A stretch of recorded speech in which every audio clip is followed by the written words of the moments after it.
You were very good in the filming. Pleasure. So are you a fan of these kind of fantastical films? I guess so. I mean, I like any kind of movie. Yeah.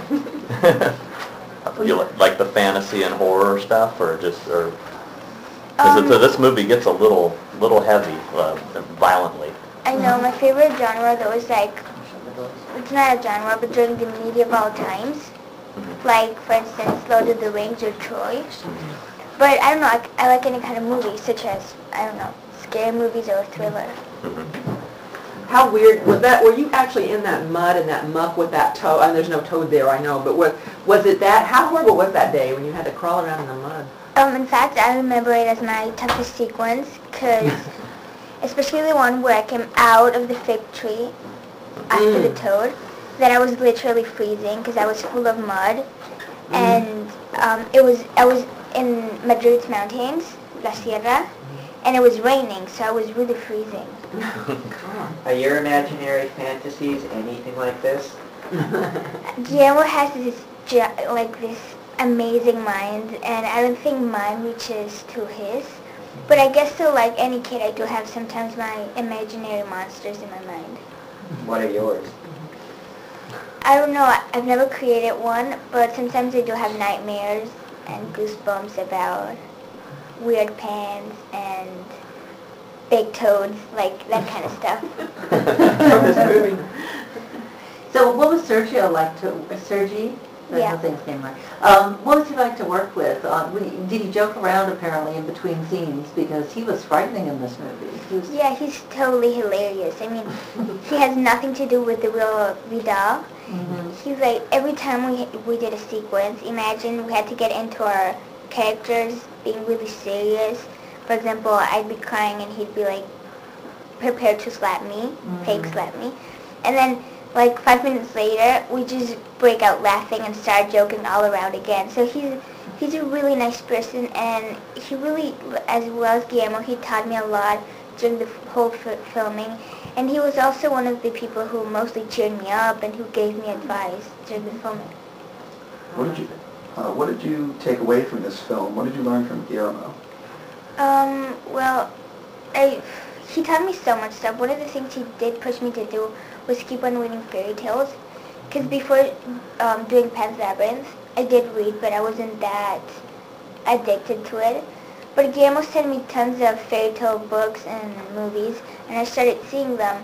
And I realized that why not reading them when they are really pretty and you can learn from them. So I started afterwards reading fairy tales. And right now, I mean, whenever I can, I grab a book and start reading. Are you 12 now? Or Yeah, no, 12. How closely did you work with Doug? Because he played both of the characters, didn't he?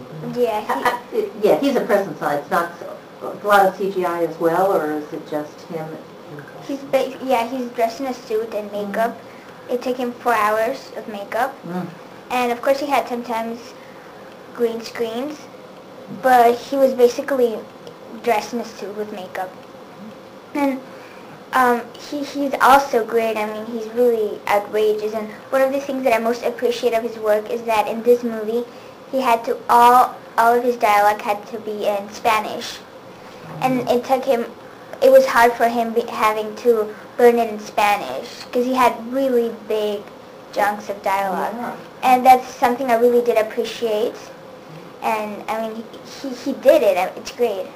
Did you speak English with him between takes? Yeah, I did. Spoke English with him. And in fact, he did learn some Spanish. Do you have any little brothers or in real life? No, I'm only child. Oh. And in fact, that's one of the reasons why my mother is able to come with me in the trips, because she doesn't have to take care of another kid. Do you hope to make movies here in the United States or in other parts of Europe?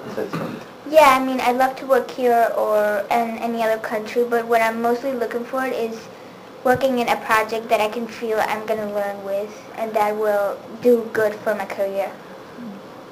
You speak English extraordinarily well. Did you go to an English-speaking school or something? Yeah, I go to an American school since I was 3 in Barcelona. Oh. Whose choice was that? Because you're Spanish. It was my parents because they thought it would be good for my future. They didn't think I was going to be an actress, but as in any other profession. And I think they took a great decision because it really helped me. I mean, the first movie I did was thanks to my English. Ah.